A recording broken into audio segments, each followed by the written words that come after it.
लीजिए राजकुमारी, आपका अधिकार। सभी सैनिकों में स्वयं रणचंडी सवार हो गई। चामुंडा की जीभ सी लपलपाती तलवारें। क्या मैं वीर गति पाने की योग्यता भी नहीं रखता? जैसे ही द्वार खुलते हैं तो सभी को भगवान श्री हरि के चतुर्भुज स्वरूप के दर्शन होते हैं। हनुमान पोल की भूमि पर अपने रक्त से वह गाथा लिखी गई जो युगों युगों के लिए प्रेरणा बन गई।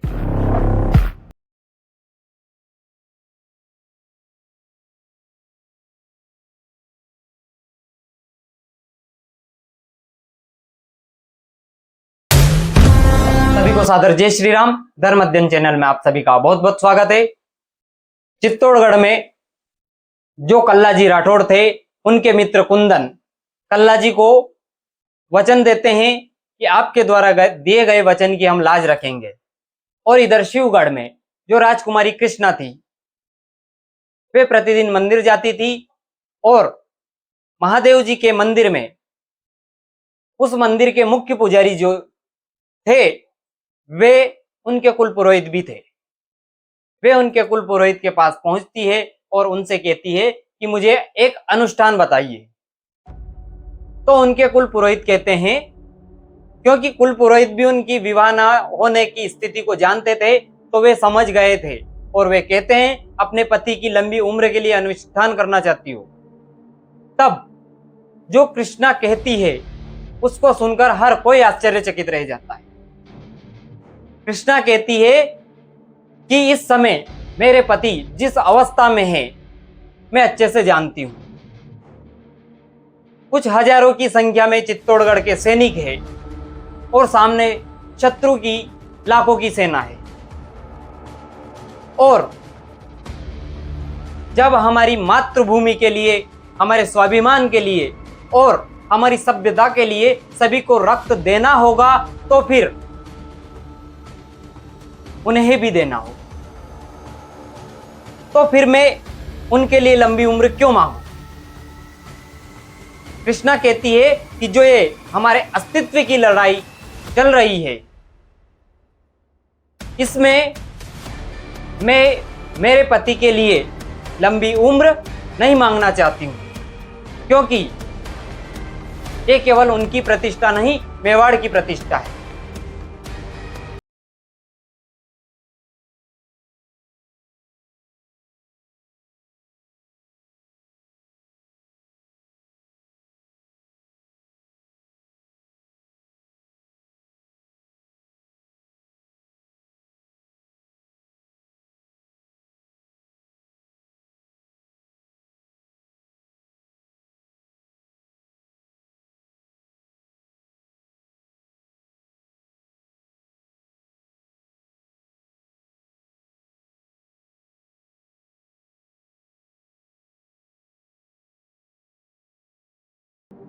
इस तरह की वीरता वाली बातें सुनकर जो उनके कुल पुरोहित थे, वे भी आश्चर्यचकित हो गए।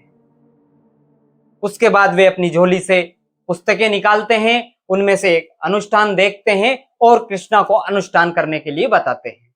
इधर कृष्णा अपने ना हो सके पति के लिए अनुष्ठान कर रही है।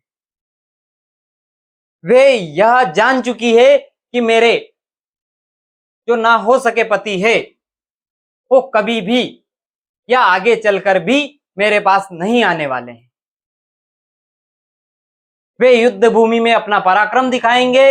वे युद्ध भूमि में मातृभूमि का ऋण चुकाने के लिए सर्वस्व न्योछावर कर देने वाले हैं। मैं उन्हें कभी प्राप्त नहीं कर सकती, यह जानते हुए भी कृष्णा कल्लाजी राठौड़ को जो प्रेम करती है, और इधर कल्लाजी राठौड़ जो कि युद्ध भूमि के मैदान में खड़े हैं, वह भी प्रेम पत्र के माध्यम से उनका प्रेम प्रकट कर रहे हैं। और इन दोनों का जो प्रेम है, यही सच्चा प्रेम है। क्योंकि एक वह प्रेम होता है जिसमें अगर दोनों के बीच में दूरियां बनती है तो एक उम्मीद रहती है कि कहीं ना कहीं, कभी ना कभी हम इनसे मिलेंगे या पुनः हमारी मुलाकात होगी। लेकिन यहां कल्लाजी राठौड़ और कृष्णा दोनों अच्छे से परिचित थे कि उनका जो प्रेम है वह हमेशा हमेशा के लिए यहीं रहने वाला है या आगे नहीं बढ़ने वाला है। हम दोनों एक दूसरे से कभी नहीं मिलने वाले हैं। इस प्रकार दोनों का प्रेम आगे बढ़ता है और इधर चित्तौड़गढ़ में युद्ध की तैयारियां जो कि पहले से ही चल रही थी वे और तेजी से बढ़ती है। अकबर अपनी तरफ से चित्तौड़गढ़ पर अधिकार जमाने के लिए सारे प्रयास करता है। चित्तौड़गढ़ के सैनिकों का पराक्रम अकबर पहले ही देख चुका था, इसलिए वह संधि प्रस्ताव भेजता है, लेकिन वह चित्तौड़गढ़ की तरफ से अस्वीकार कर दिया जाता है। उसके बाद अकबर के द्वारा अनेकानेक प्रयास किए जाते हैं चित्तौड़गढ़ में पहुंचने के लिए या चित्तौड़गढ़ के सैनिकों को मारने के लिए, लेकिन अकबर के द्वारा किए जा रहे प्रयासों में वह लगातार असफल हो रहा था। और ये जो चित्तौड़गढ़ में बलिदान हुआ, आज हम कल्ला जी के बारे में बात कर रहे हैं, लेकिन इसी चित्तौड़गढ़ में कल्ला जी के ताऊ जी जो मेड़ातिया के राजा थे,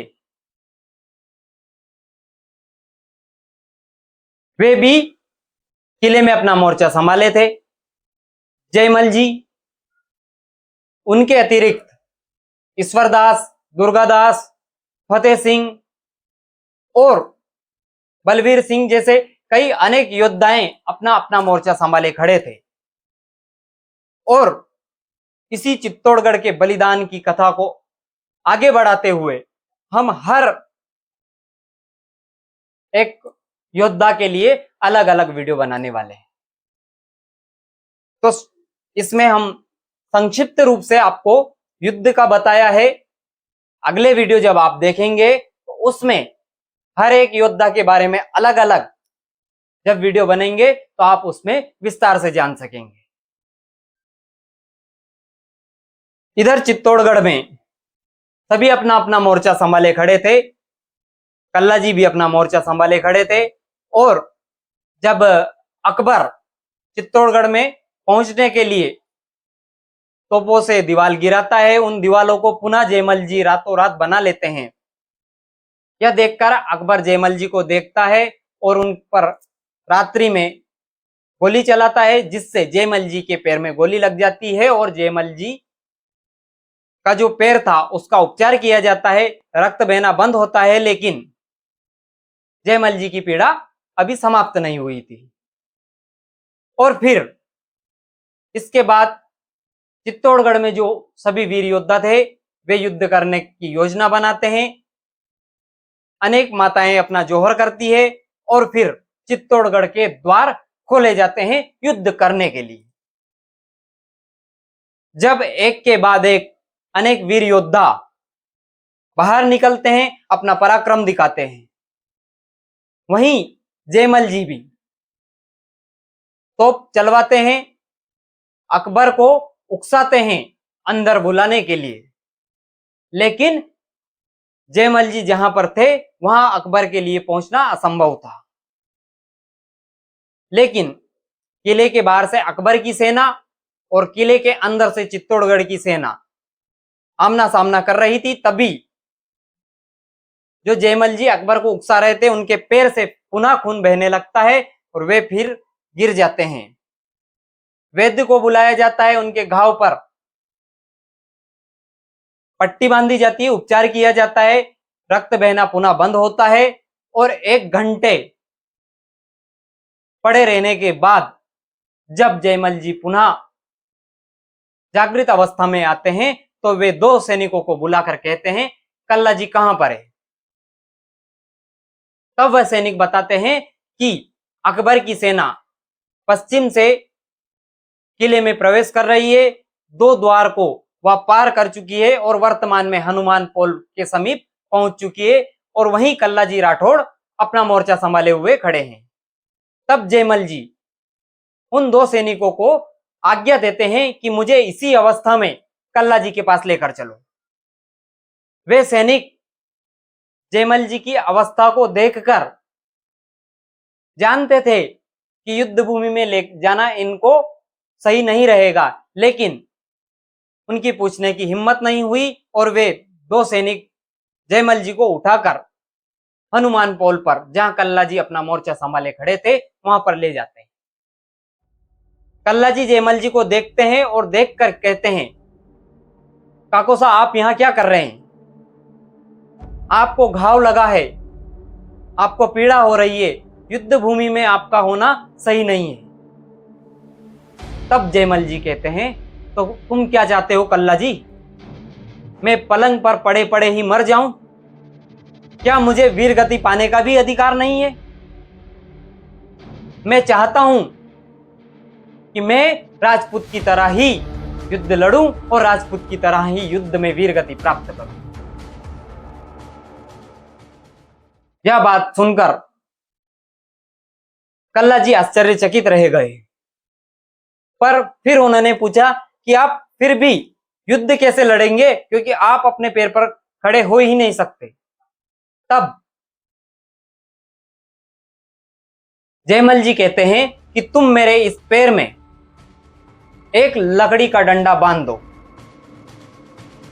लकड़ी का डंडा बांध देने के बाद मैं अपने पैर पर खड़ा हो जाऊंगा और जिस पैर में मुझे लगी है उसी पैर के नीचे अपनी सारी पीड़ा को रोंद कर युद्ध भूमि में पहुंच जाऊंगा। ना सही 150, ना सही 1000, लेकिन कुछ सैनिकों को मारते हुए ही मैं वीरगति को प्राप्त होना चाहता हूं।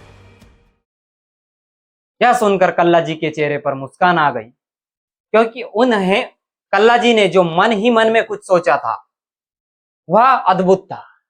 और कल्ला जी अपने काकोसा से कहते हैं, आप युद्ध लड़ेंगे और जरूर लड़ेंगे, और आप और हम सब जो यह युद्ध लड़ेंगे, या ऐसा युद्ध होगा कि अकबर ने ना तो पहले कभी ऐसा युद्ध देखा होगा और ना ही अकबर कभी चित्तौड़गढ़ को और ना ही इस युद्ध को भूल पाएगा।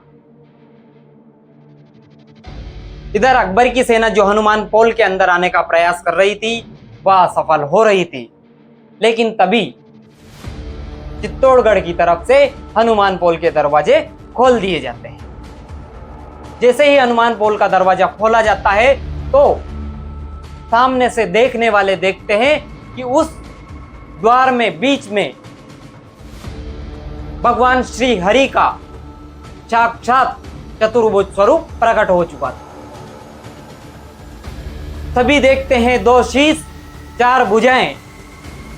यह देखकर सभी आश्चर्यचकित रह जाते हैं, लेकिन यह चतुर्भुज स्वरूप कोई और नहीं, जो कल्ला जी थे वे कल्ला जी अपने ताऊ जी को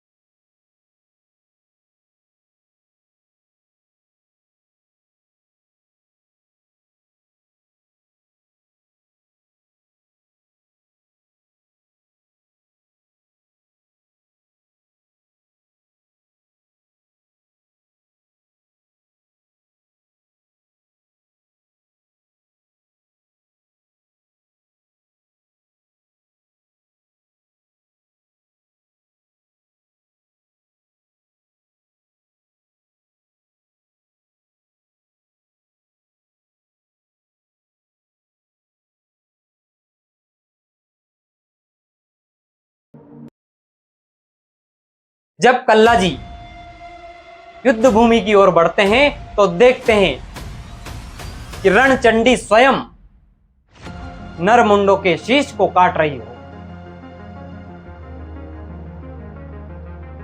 जब कल्ला जी और जयमल जी युद्ध भूमि में अकबर की सेना के बीच पहुंचे तो देखते ही देखते उनके जो सर थे वे धड़ से अलग होकर मिट्टी चाटने लगे थे। इस प्रकार के पराक्रम दिखाते हुए ही कल्ला जी अपने ताऊ जी से पूछते हैं, क्या हुआ काकोसा, आप खुश तो हैं? तभी जयमल जी कहते हैं, खुश तो तब होते बेटा जब इस आक्रांता को, इस अकबर को सिंध के पार खदेड़ देते, लेकिन आज ना सही कल हमारे बच्चे बड़े होकर यह पराक्रम दिखाएंगे। आज तो हमें वीर गति प्राप्त होनी है, आज का दिन तो हमें वीर गति प्राप्त करने के लिए है, तो यही सही। और फिर दोनों आगे बढ़ते हैं। कुछ ही क्षण में सैकड़ों के सिर काट चुके थे और अकबर की सेना से एक बंदूक की गोली चलती है जो जयमल जी के सीने में लगती है और जयमल जी कल्ला जी के कंधे से नीचे भूमि पर गिर जाते हैं। यह देखकर कल्ला जी सैनिकों को बुलाते हैं, जयमल जी के शव को सम्मान पूर्वक चित्तौड़गढ़ में भेजते हैं और एक वह व्यक्ति, वह योद्धा जो बाल्यकाल से जिस महान पराक्रमी योद्धा से सब कुछ सीखा हो, आज उसकी आंखों के सामने उसके अपने पिता समान काको साहब जब युद्ध भूमि में वीर गति को प्राप्त होते हैं तो उसकी दशा कैसी रही हो। उन कल्ला जी की आंखों में अश्रुओं की धार आ गई और वे कल्ला जी अपनी धोती से अपने अश्रुओं को, अपने आंसुओं को पोंछते हैं और पुनः युद्ध भूमि की ओर बढ़ते हैं। अब कल्ला जी अधिक गुस्से में थे, वे पहले से ज्यादा तीव्र हो चुके थे। उनकी तलवारें एक नागिन की तरह इतनी तीव्र गति से आगे बढ़ रही थी कि देखते अकबर के कई सैनिकों के सिर को वे काट रहे थे। और इस प्रकार अपना पराक्रम दिखाते हुए कल्ला जी आगे बढ़ रहे थे, तभी अकबर की सेना से एक व्यक्ति जो काफी समय से कल्ला जी पर निशाना साधे हुए खड़ा था, वह अपना निशाना लगाता है। कल्ला जी के भी छाती पर गोली लगती है और कल्ला जी जिस रणभूमि में, जिस युद्ध भूमि में खड़े थे, उस युद्ध भूमि में आसपास केवल अकबर के ही सैनिक थे। एक तरफ गोली लगती है तो दूसरी तरफ मौका पाकर जो तीरंदाज थे वे भी आक्रमण करते हैं, उन पर जहरीले तीर चलाते हैं और उनके पूरे शरीर में एक साथ कई तीरों के घाव लग चुके थे। उनके शरीरों में कई तीर प्रवेश कर चुके थे, लेकिन कल्ला जी अब भी युद्ध भूमि में लड़ रहे थे। तभी एक अकबर का सैनिक आता है और कल्ला जी पर वार करता है और उनके धड़ से उनका सिर अलग हो जाता है। आज कल्ला जी ने भी मातृभूमि का ऋण चुकाते हुए अपनी जीवन यात्रा को संपन्न कर लिया। लेकिन ये जो हनुमान पोल था, इस पर कल्ला जी के रक्त से, उनके बलिदान से जो अमर गाथा लिखी गई, वह युगों युगों के लिए अमर हो। चित्तौड़गढ़ से एक सैनिक उतर कर आते हैं, वे कल्ला जी के सिर काटने वाले सैनिक को मार गिराते हैं और जहां कल्ला जी का सिर गिरा था वहां जाकर बैठ जाते हैं।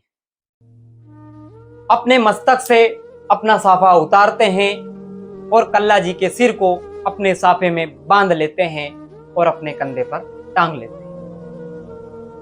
उन्हीं के साथ 5 और सैनिक आ जाते हैं और ये जो कल्ला जी के शीश उठाकर कंधे पे टांगे हुए थे, ये कोई और नहीं, उनके मित्र कुंदन थे। उसके बाद चित्तौड़गढ़ से 6 घोड़े आते हैं। वे 6 योद्धा उन घोड़ों पर सवार होते हैं और जो अकबर की सेना सामने खड़ी थी, जहां पर चारों तरफ से गोलियां चल रही थी, तीर चल रहे थे और सामने सैनिक जो उन पर आक्रमण करने के लिए तत्पर थे, तैयार थे और आक्रमण कर भी रहे थे। उन सभी को परास्त करके जो तीर चल रहे थे उनको अपनी तलवार से काटते हुए, जो सामने सैनिक आ रहे थे उनको अपनी तलवार से मारते हुए कई अधिक रफ्तार के साथ वे उस अकबर की सेना को पार कर चुके, क्योंकि उन्हें बहुत लंबी यात्रा करनी थी। 3 दिन के निर्जला व्रत के बाद 80 कोस दूर वे शिवगढ़ पहुंचते हैं। उनके शरीर जो कि रक्त से भीगे हुए थे, उनके चेहरे काले पड़ चुके थे, क्योंकि वे बिना रुके 3 दिन से लगातार चल रहे थे। शिवगढ़ पहुंचते हैं। शिवगढ़ में पहुंचकर राजमहल के बाहर एक जो सैनिक बैठा था उसके पास जाकर उनका संदेशा पहुंचाते हैं और कहते हैं कि राजकुमारी कृष्णा से कहो कि चित्तौड़गढ़ से कल्ला जी के मित्र कुंदन आए हैं।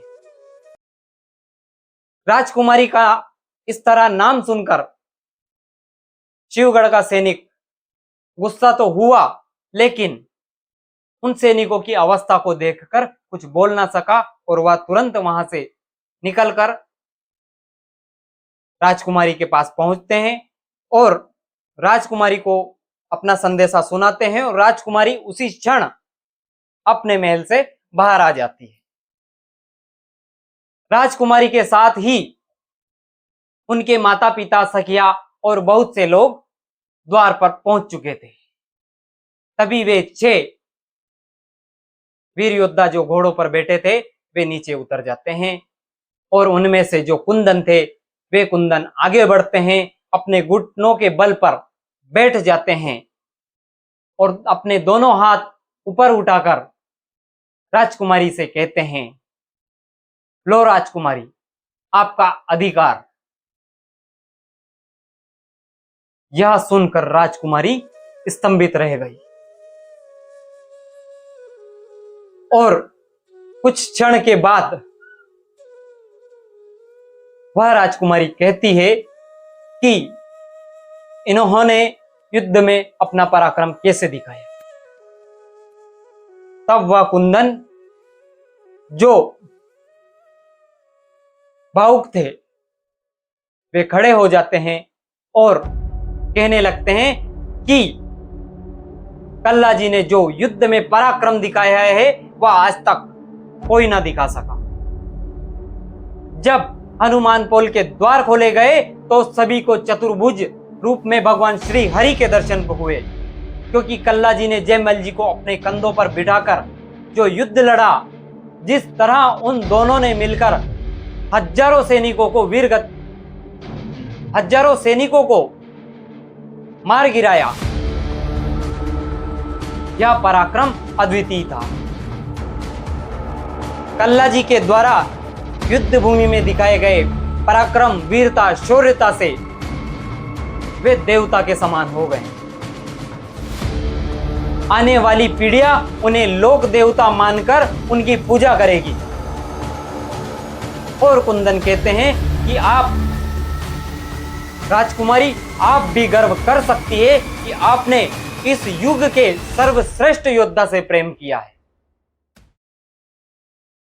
यह सुनकर राजकुमारी भी गर्व महसूस करती है और साथ ही एक पीड़ा भी है।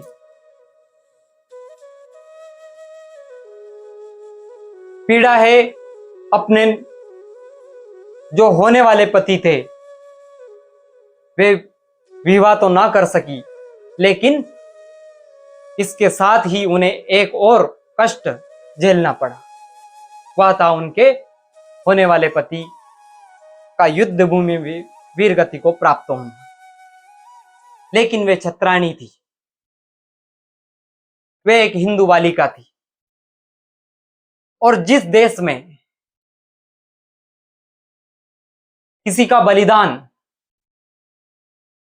या मातृभूमि का ऋण चुकाते हुए वीर गति को प्राप्त होना बहुत अधिक दुख का कारण नहीं होता है या बहुत अधिक दुख का कारण नहीं माना जाता है, तो वे अपने आप को भी संभालती है और वे अपने कर्तव्य की ओर आगे बढ़ जाती है। राजकुमारी कृष्णा कुछ समय के पश्चात ही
और इस तरह कल्ला जी और कृष्णा अपना जो प्रेम प्रारंभ होता है तोरण मारने के वहां से, वह वीर योद्धा जो तोरण नहीं मारता है, विवाह भी नहीं करता है, लेकिन वे दोनों एक दूसरे को बहुत अधिक प्रेम करने लगते हैं। वे जानते थे उसी क्षण से, जब विवाह नहीं हुआ था, विवाह रुका था, उसी क्षण वे जानते थे कि आगे हमारी मुलाकात दोबारा से सहज रूप से नहीं होने वाली है, हम विवाह नहीं कर सकते। फिर भी दोनों एक दूसरे को पति और पत्नी मानकर बहुत अधिक प्रेम करने लगते हैं। दोनों एक दूसरे के कर्तव्य को निभाते हैं। उधर कल्ला जी अपनी मातृभूमि के लिए अपना बलिदान देते हैं, तो इधर कृष्णा भी अपने पति के लिए भगवान से प्रार्थना करती है, अनुष्ठान करती है, और उस अनुष्ठान में जो कृष्णा मांगती है भगवान से, वह कोई साधारण मांग ही नहीं सकता, क्योंकि कृष्णा ने अपने पति की जीवन या अपने होने वाले पति की लंबी उम्र की कामना तो की ही नहीं, क्योंकि वे एक छत्राणी थी, उनके भी पूर्वजों ने असंख्य बलिदान दिया था। वे मातृभूमि का जो ऋण रहता है, इसको चुकाने के लिए जो एक योद्धा का कर्म रहता है, उसको जानती थी। इसलिए उन्होंने भी कल्ला जी के लिए वही प्रार्थना की जो कल्ला जी चाहते थे। कल्ला जी युद्ध भूमि में वीर गति को प्राप्त होना चाहते थे, सो कृष्णा भी उनके लिए वही मांगती है, लेकिन साथ ही वे अपने पति को सर्वश्रेष्ठ योद्धा के लिए भगवान शिव से प्रार्थना करती है। और आज भी जब हम देखते हैं तो उन कल्ला जी को चतुर्भुज रूप में आज भी पूजा जाता है। आज भी जगह जगह कल्ला जी के मंदिर है, जहां हर एक भारत के व्यक्ति पूजा करने जाते हैं, पूजा करते हैं। लेकिन हमें कल्ला जी के मंदिर जाना चाहिए, उनकी पूजा करनी चाहिए, लेकिन साथ ही हमें उनके जीवन से यह प्रेरणा भी लेनी चाहिए कि किस तरह एक मातृभूमि के लिए वह कल्ला जी अंतिम श्वास तक युद्ध लड़े, और उनके जीवन से हमें प्रेरणा लेनी चाहिए। यदि हम कल्ला जी को केवल पूछते रहेंगे और उनके जीवन से प्रेरणा नहीं लेंगे, तो कल्ला जी ने जो बलिदान दिया है वह किसके लिए? आने वाली पीढ़ियों के लिए, अर्थात हमारे लिए। और हमारे द्वारा दिए गए बलिदान से हम अगर प्रेरणा लेकर आगे ना बढ़े तो हमारा जीवन धिक्कार है। अगर आप भी इसी तरह के धार्मिक, ऐतिहासिक वीरता और शौर्यता के साथ साथ हमारे धर्म में या हमारे धर्म को जानने की इच्छा रखते हैं, तो हमारे इस चैनल को सब्सक्राइब करें, अधिक से अधिक लोगों तक शेयर करें, और कमेंट बॉक्स में जाकर अपनी राय अवश्य लिखें। जय हिंद, जय भारत।